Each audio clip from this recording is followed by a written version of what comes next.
बिस्मिल्लाहिर्रहमानिर्रहीम अस्सलामु अलैकुम रहमतुल्लाह। नोटिफिकेशन के मुतालिक आर्मी चीफ की तैनाती CDF यानी कि चेयरमैन या कमांडर आप कह लें या चीफ कह लें डिफेंस फोर्सेस उसकी तैनाती और उसका जो नोटिफिकेशन जिसके ऊपर तकरीबन कोई हफ्ता 10 दिन इन लोगों ने सियासत की उसको दबा के रखा, डिले करके रखा।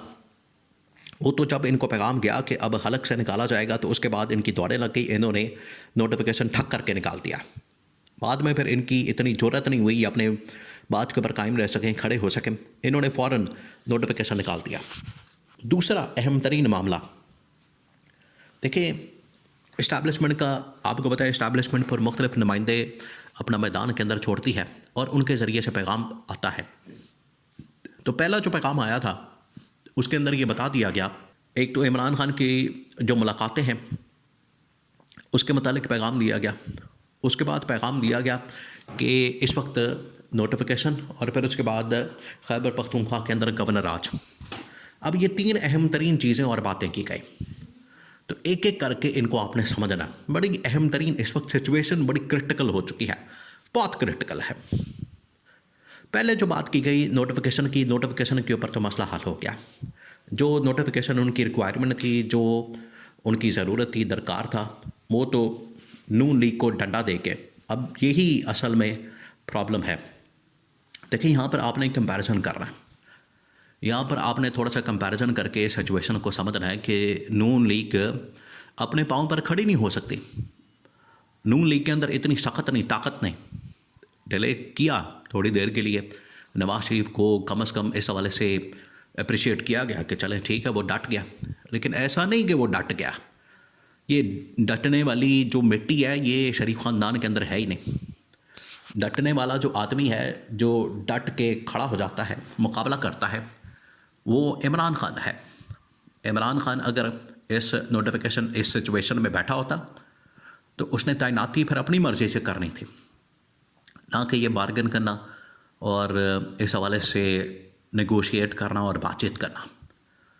ये तो नून लीग की सियासत जो है यहाँ पर आके ख़त्म हो गई। अब ये जो हफ्ता 10 दिन इन लोगों ने किया, जिस तरीके से इन्होंने नोटिफिकेशन को डिले किया, नोटिफिकेशन को दबा के रखा, इन्होंने ये हफ्ते 10 दिन की सियासत थी इनके पास, बॉल इनकी कोर्ट में थी। इन्होंने जो इसके साथ खेलना था, इन्होंने जो इस सिचुएशन को इस्तेमाल करना था, इसको अपने तरीके से हैंडल करना था, वो तो हो गया और आपने देख लिया वो सारी सिचुएशन अब सामने आ गई। नोटिफिकेशन हो गया, अब आगे देखिए इनके साथ होता क्या, आगे आगे देखिए होता है क्या। अभी ये पूरा एक आग का दरिया है जो डूब के जाना है। दूसरा जो पैगाम दिया गया फैसल वाडा, उसे लॉन्च किया गया तो मुख्तलिफ TV टॉक शोज़ के अंदर, हामिद मीर के, ARY के, जियो के, दुनिया TV के, मुख्तलिफ TV टॉक शोज़ के अंदर लॉन्च किया गया। पहले ट्वीट भी करवाया गया और उसके बाद लॉन्च करके तो उसको बाकायदा तौर पर स्टेटमेंट दिलवाएगी। अब जो ट्वीट और उसकी स्टेटमेंट्स, बड़ा अहम तरीन बयान उसकी बात है। एक तरफ नोटिफिकेशन की धमकी, 24 घंटे में ये मसला हल हो गया। इस धमकी के बाद अब आ गया मामला गवर्नर राज का, खैबर पख्तूनख्वा में, जहाँ पर इमरान खान का खिलाड़ी सुहेल अफरीदी वो बड़ी ज़बरदस्त तरीके से इमरान खान की तहरीक को, सियासत को लेकर आगे बढ़ा। वो अब मामला बड़ा खटक रहा, क्योंकि सुहेल अफरीदी इस वक्त पूरे सिस्टम के अंदर, निज़ाम के अंदर, अगर कोई इमरान खान की आवाज़ उठाने वाला, इमरान खान की बात करने वाला, इमरान खान की हकीकी आज़ादी की जद्दोजहद को आगे बढ़ाने वाला अगर कोई शख्स है तो वो सिर्फ़ और सिर्फ सुहेल अफरीदी है। सुहेल अफरीदी को वैसे भी इमरान खान ने अपना खिलाड़ी करार दिया और इमरान खान ने उसको शाबाश भी दी है। तो जब से शाबाश मिली है, अब सुहेल अफरीदी, जाहिर बात है सुहेल अफरीदी का हौसला आसमान पर चला गया।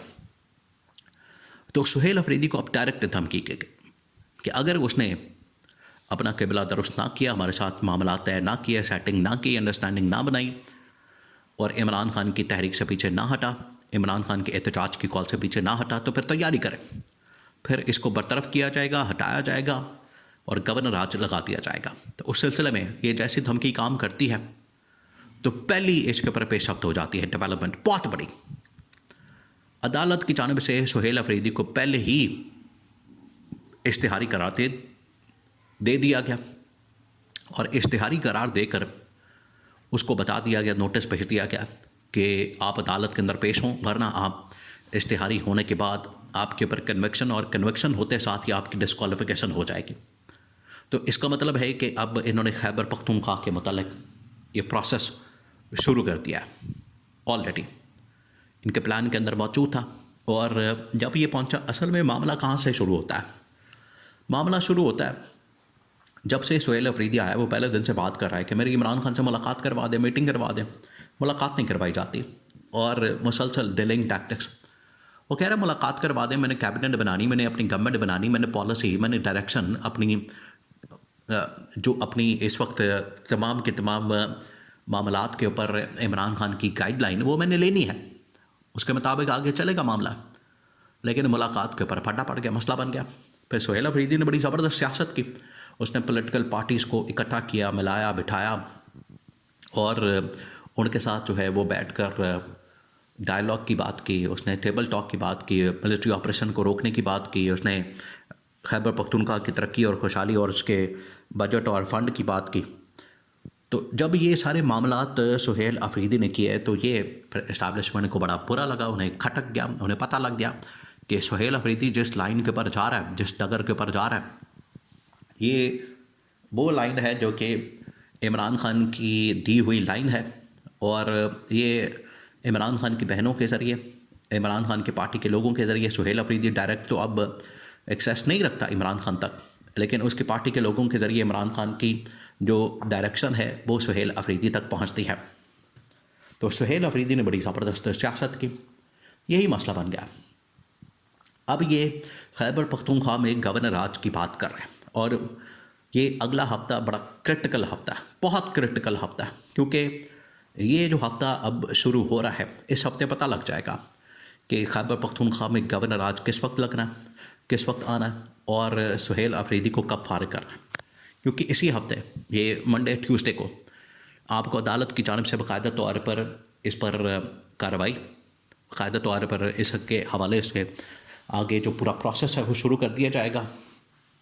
और एक मरतबा प्रोसेस शुरू हो गया तो उसके बाद फिर ये कन्विक्शन और डिस्क्वालिफिकेशन, ये तमाम चीज़ें कार्ड्स के ऊपर मौजूद हैं। ये खैबर पख्तूनख्वा में अगर गवर्नर राज लगता है तो आप देखें ऑलरेडी एक सूबा इतना ज़्यादा, वहाँ पर सिक्योरिटी के मामलात बड़े ख़राब हैं, बिगड़े हुए, अमन अमान की सूरत हाल ख़राब। इससे पॉलिटिकल सिचुएशन ख़राब होगी, जिसका इम्पैक्ट, जिसका इम्प्लिकेशन आपके वफाक के ऊपर होगी। तो ये बड़ा ख़तरनाक खेल खेला जा रहा है, बहुत ख़तरनाक। अगर ये सिलसिला आगे बढ़ता है गवर्नर राज की तरफ तो चीज़ें फिर हाथ से निकल सकती हैं। और पहला ये बहुत बड़ा इम्तिहान होगा, बहुत बड़ा, CDF का, यानी चीफ ऑफ डिफेंस फोर्सेस का बतौर आर्मी चीफ जनरल आसिम का बहुत बड़ा इम्तिहान यह साबित होगा।